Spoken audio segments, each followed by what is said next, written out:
Mike, you're staying up too late, buddy. Hey, Mr. Hanley, you got to get more sleep. I answered it, didn't I? It was like 2:30 in the morning.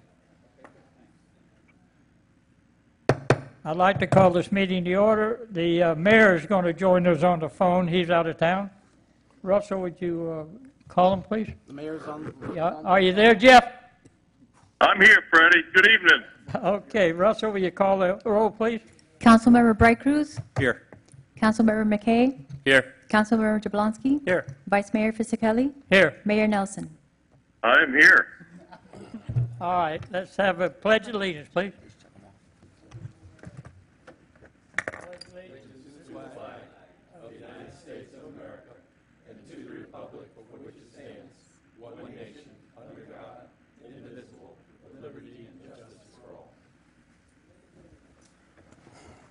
All right, I want to invite them, say hello to the whole audience. Happy to be here.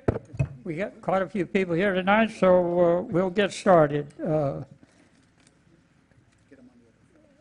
It's open for public comment. What you got on it, Russell? Okay, I'll read the rules for public comment. I don't have any speakers at this point, but all speakers are limited to 3 minutes. Public comment will last for no more than 30 minutes. All comments must be on non-agenda items. All speakers must fill out a request form and please bring it forward to the town clerk prior to speaking. Speakers must state the first name, last name, and the mailing address, and speakers will be called in the order the request cards have been received. Request cards will only be received until the first 5 minutes of public meeting, and then it will be concluded. And I guess the first speaker that we have, Vice Mayor, is Barry Nunzig. Any other speakers at this time? Seeing none. Mr. Nunzig? He's going to get us it.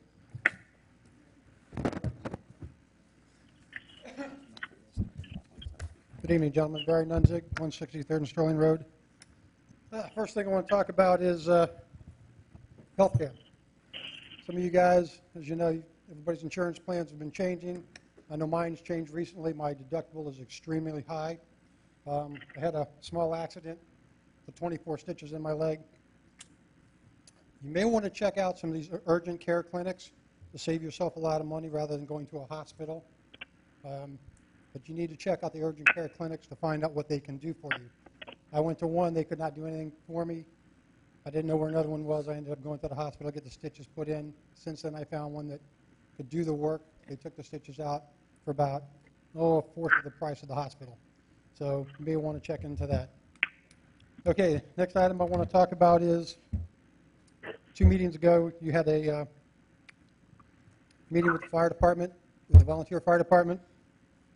And before that meeting, I sent you guys a list of questions that I thought you should ask the volunteers to find out what they were doing and what they were not doing. Unfortunately, none of you guys on the commission took any of my questions and did not ask a single one of them of the volunteer fire chief. I think my questions were probably pretty good just to find out what they were doing and if they are actually needed. One of the questions was to have the volunteers list the last 5 times they had to call in off-duty personnel to respond to emergency. None of you guys would ask that question. And the answer is they haven't done it. It just has not been done. For them to find 5 times would be impossible. Require the volunteers to produce a list of calls that they had to respond to because Davey had no one to respond to that call. Again, they couldn't answer that question because it's never happened. Did you guys ask that question? No, you didn't ask that question. I can't imagine why you wouldn't ask these questions. The next, ask the volunteers why they respond to every call with Davey. If Davey's responding to a bed assist, why are the volunteers going? How many people does it take to put somebody in bed? Name one other department that sends 2 crews out for a bed assist. You're not going to find it. Would you guys ask that question? No, you wouldn't. I wonder why. It's really, you guys are not doing your job very well. Next, give a list of fire departments that initially respond to fire engines to every brush fire. It doesn't happen. Give a list of fire departments that initially respond to emergency vehicles to service calls. It doesn't happen. Give a list of other fire departments that initially respond to emergency vehicles to police assist calls. that doesn't happen. Have Chief Ben explain why he fails to respond to public information requests. I've asked these questions of him, and not gotten a response to this date. Okay. Ask Chief Bennett why the official records show that he is not responding to calls per his protocol. In January alone, I can show you 5 times when the volunteers, according to the records, did not respond to a call. Why aren't these questions being asked?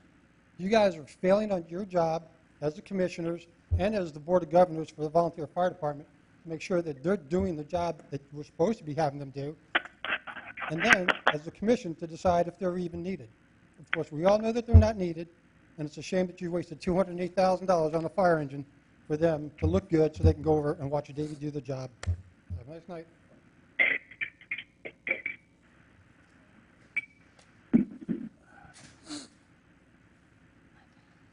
Who's next? We have no other speakers. That's the only speaker we had? Yes. Hold it. Mike, you didn't sign up? No, I didn't. Is it too late, Russell? Can you? Your call, Vice Mayor. Go ahead, Mike. Mike Hanley at 50th Place out in Southwest Ranches. I just want to ask a question. I heard that CCA was back on the scene, and I wondered why. I thought we decided that was a dead issue back in December, and now all of a sudden here there was a meeting planned the other night. I just found out about it the other day, and I thought you all said that CCA is history. And had we, the citizens, known that CCA was planning on coming back to the scene, I would have gotten out and raised holy hell as much as probably everybody else that was objecting to it in the first place. So who was responsible, or is that a proper question? Who was responsible for bringing them back on the scene? Did somebody on this council solicit CCA to come back? Mike, the policy we have here, we don't answer your questions here. One of the council may hear on its own, want to answer that for you, but we don't answer it from the floor. We will give you an answer after the meeting sometime. We'll get back with you. That's the policy we've had. Okay, well, I feel it's an issue that needs to be addressed. I would personally like to know, is CCA history or not? And if it's not, I think we're going to get our people back out there on the street posting the signs, no prison, Southwest Ranches. Pembroke Pines doesn't want it. We don't want it. Why don't you listen to the people that Mike, said? we'll get it answered for you before you leave. Who did? We have one other speaker that just turned in their form, John Eastman. John, did you sign it? You're next. Hi, John Eastman, 188th Avenue. Just a FPL update. They've pretty much got all the derelict poles out of the neighborhoods now. So they've Comcast is done, FPL's done, and the work improving Griffin Road is basically finished. They finally got out. They put some sod down around the poles. They pulled all the old ones out. Most of them. Might be a couple strays, but my concern is that the swale in our drainage infrastructure that was damaged by the heavy trucks has been overlooked. They haven't done a thing about it. And now it's been raining, so we have a lot of weeds and grass covering most of the damage. And the slopes are damaged. It's going to undermine the sidewalks. And we have some bonnets around the drainage grates that are broken and cracked that need to be replaced. One of the grates is crushed in, and there just doesn't seem to be anything being done about it. I mean, I've seen some of the emails between our town engineer and FPL, but FPL has been slow to do anything. And, you know, we're going on 6 months past the work has been done now. And I think what their tactic will be is just let it go, and then deny they did it, or hope, you know, that the dirt washes away. But anyway, that's just an update. We're happy to get them out of the neighborhood. It took long enough. Andy, thank you for all your push getting that done. Just as a resident, my second comment, completely different subject, volunteer fire department. We get one call a day out west. We don't need to be spending money on this. Davey does the job just fine. let's build the firehouse around 190th, and I think you'll get full support of the residents on that. It's the thing to do. But putting something out west, the development costs, I'm still waiting for any estimates from the town on that. I haven't, it's always been, we can't be sure yet. We don't know. They're still researching the cost. But I hope each of you on the council has a number in your head that when it exceeds that number in your head, you'll say, no, it's just not worth it. It's not a good rate of return on our investment. Let's put it in a hardened fire station that we need. Thank you. Anybody else, Russell? No, that's it, Vice Mayor. That's it. That's all the public comment. Any board reports? So no board reports. Then it's council comments. Who wants to be first? All right, Steve. Thank you, Vice Mayor. Couple of comments. One is, John, if you can give me some detail on what you've seen out there. I saw that they had done a lot of the work on the sod and things, FP&L I'm talking about, on Griffin Road.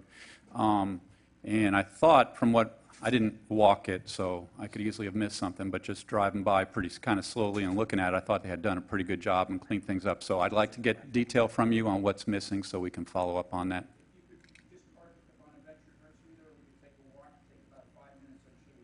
Okay, okay. And I do have a full set of pictures of it, when it was freshly done with them. Okay. All right.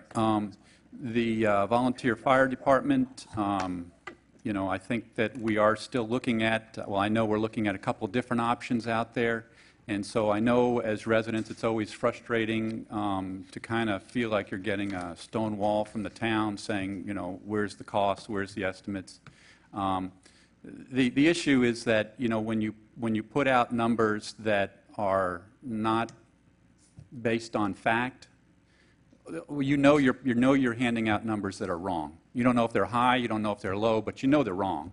And so it's misleading. And so we prefer not to put out misleading numbers, And when we get real numbers on a real site, then we're not going to hold it back. We want the dialogue. I think everybody here knows that we value the dialogue.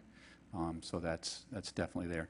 I think Andy's going to give a little bit of an update on CCA, but I do want to address it just a little bit. There's not any meetings that I'm aware of. There was a request from the county that we responded to, and basically said that, yeah, they're still there, and they're still part of our town. The important thing here is that, they're a business. They own the property out there, and I mean, so they have not gone away, Mike. I don't know if anybody, said to you they've gone away. They're still the property owner out there.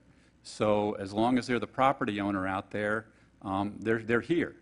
And so what happens in the future, I have no idea. But they own the property, and like anybody else, like I own my property, or like Tom Thumb, from a business standpoint, owns his property. So I don't know what their plans are or what they're going. There's nothing in the works that I'm aware of that's happening with that. I can tell you that, I know they may be doing something I'm totally unaware of, but I don't think so, and I'm not aware of anything going on out there. So I'll leave it there. Thank you. Doug? Yeah, a couple of things. I'll jump in on the volunteer fire department thing a little bit. One of the numbers that came up preliminary was about $180,000 on that site out there at Broadwing. We'd only budgeted $100,000 to get that done. So we're looking at other options that we can do. The town's looking at other options. And we should have some idea by the end of the month what some of those options might be. It may go into July a little bit, but aside from that, we still want to plat that site that we were considering, because nothing can be done with that site technically without it already being platted. So if the town wants to do something later with that site, it still needs to be platted. So we need to move forward in that avenue to at least get it platted and have it done in case there's something that we do want to do with that site later. Aside from that, I would tell you CCA, I don't know anything about any meeting or anything else coming up. As Steve said, we have not been made aware of that. other than if it's internal information from the county or something else. We don't usually hear about that stuff unless it relates to us. But as he said, they do have a site plan that had formerly been approved. They do own the property. They do have rights, but we haven't heard anything about it or anything that they may be doing, so I'm good. Gary? Thank you, Vice Mayor. Good evening, Mayor. Hope you're all high and dry up there. Hi, Gary. Just a couple things real quick. One is we have our grand opening of the Country Estates Park coming up. I'm sure Andy's going to talk about that some more. It's on the 27th of June, Saturday morning, 10 a.m. The staff normally puts together some pretty spectacular stuff, and I'm sure they're going to do it, no pressure, they're going to do it again. So can't wait for that. And Andy's got some other stuff he's going to bring up, and we are working on, I'm currently working on some spreadsheets concerning fire costs and things of that, which I'm going to share with you guys soon. We're still in the Marty, Andy stage with that, and I'll be bringing that up later on, probably in a month. Something like that. So, once again, Andy, no pressure as far as that goes. Basically, that's all I've got. There's not a lot on the agenda. I know we have a lot of stuff coming up in the future, possible harvest festivals, possible farmers markets, things of that nature. And we're all in discussion with the Parks Foundation and also with the Parks Board on all that. So I can just tell you things that are coming to fruition, hopefully within the next few months. So that's basically it. Jeff, do you have anything you want to talk about? No, Freddie, no comments. Thank you. Okay. I got briefly, I see Mary's in the audience at our MPO meeting this morning. Mary was there and made at the MPO meeting, it's just like our meeting. They can speak on anything not on the agenda before the meeting. And Mary brought up the fact about widening Griffin Road. It really, nothing happened other than the fact is that Lois Meckler was there, and she asked the question, I think what she said, was asking if we had a resolution, right, Mary, what she asked, I think, what she brought up.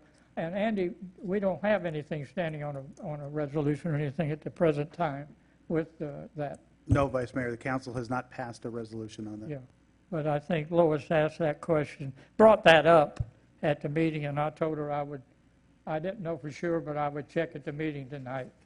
And other than that, that's all I got. So we'll go into legal comments. Thank you, Vice Mayor.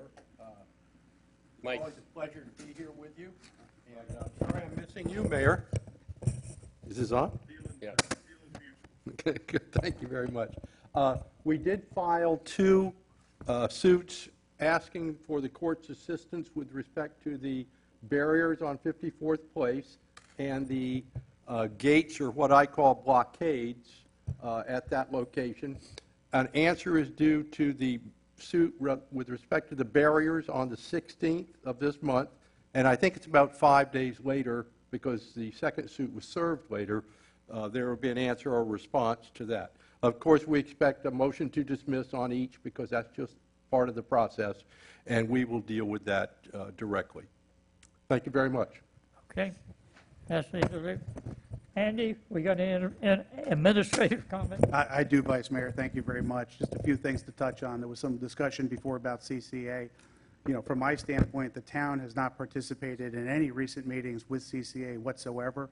I think what had transpired was CCA's plat had expired, and they were going back to Broward County, South Florida Regional Planning Council, looking to extend that, extend their plat. It's certainly an issue that is their right as a property owner to pursue. But you know, I'll reiterate once again, we've not had any meetings with CCA. I have no idea, certainly at this point, what their plans are, but I know that, you know, any property is worth more platted versus not platted, and certainly I would understand them looking to protect their investment in that property out there. Just a couple other things. As Councilmember Jablonski had touched on, we have the grand opening of the Country Estates Park is set up for June 27th from 10 a.m. to 12.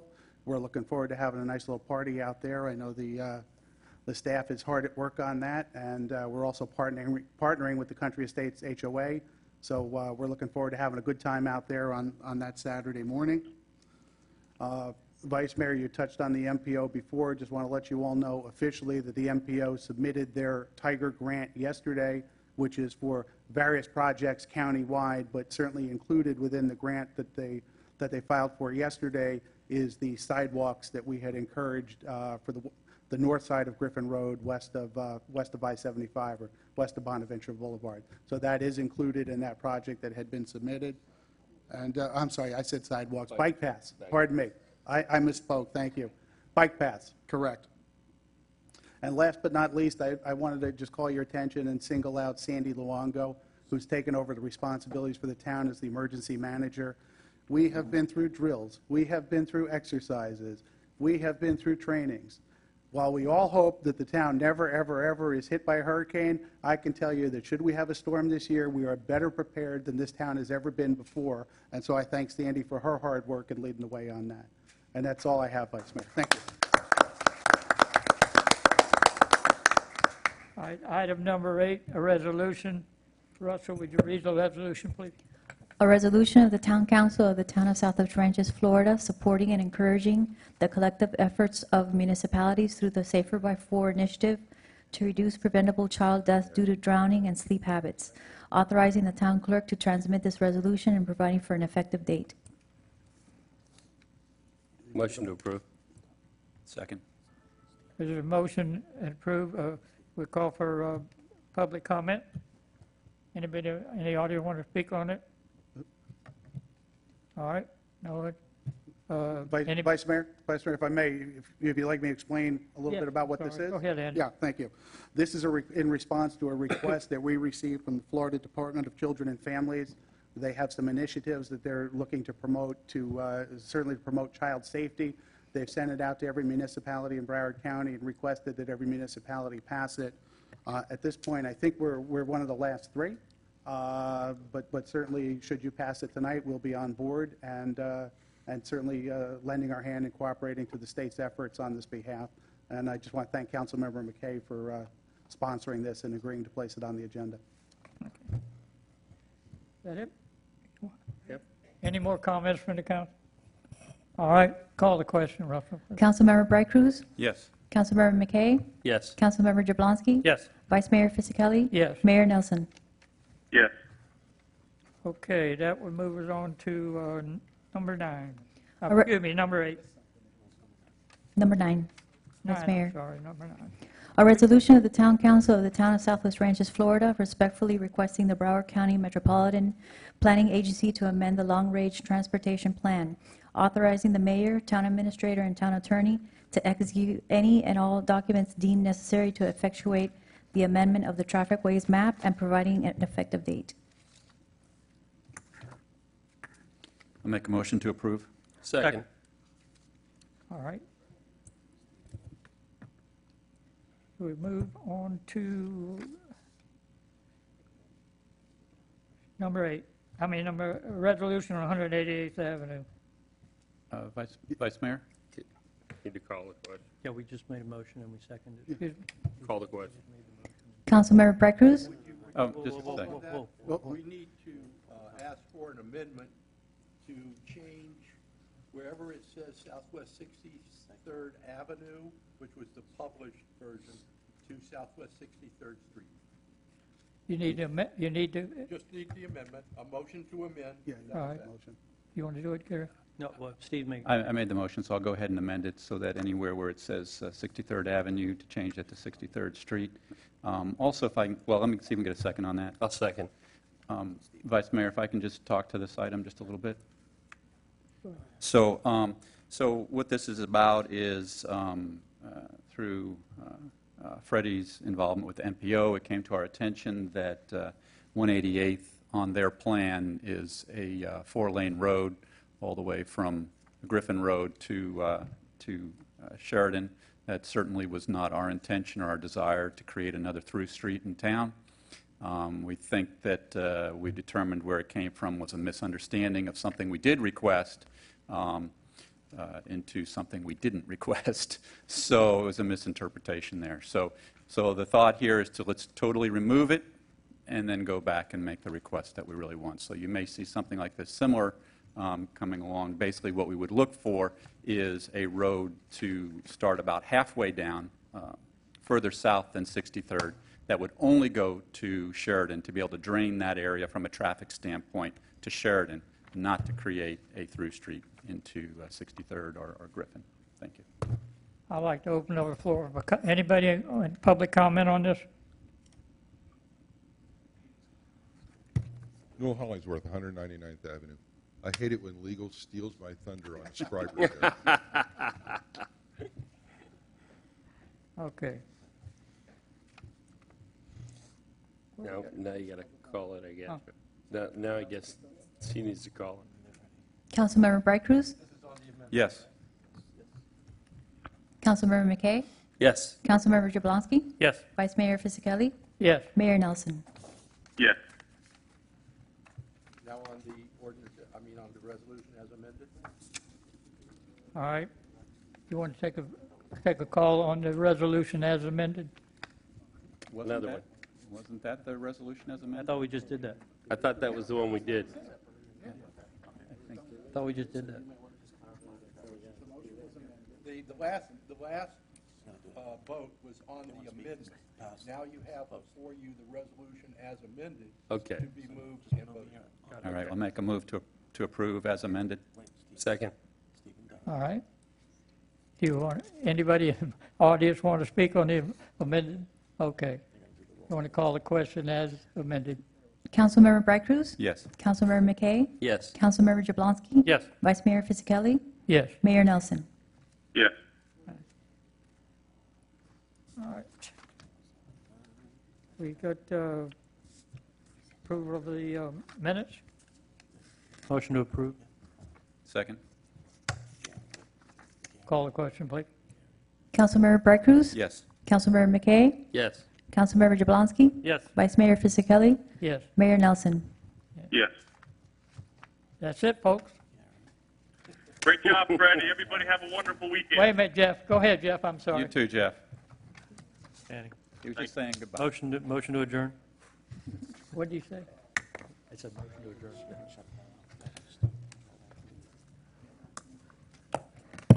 We're done. The council has full understanding of what took place at the MPO today? Or did you give it to Andy and he'll disperse the information later on? You know, being that it was for safety reasons. They want to speak about it. Whether it was lighting, enlarging, bike lane, the guardrails, it was everything. And as far as Councilmember Commissioner Wexler was concerned, she seemed very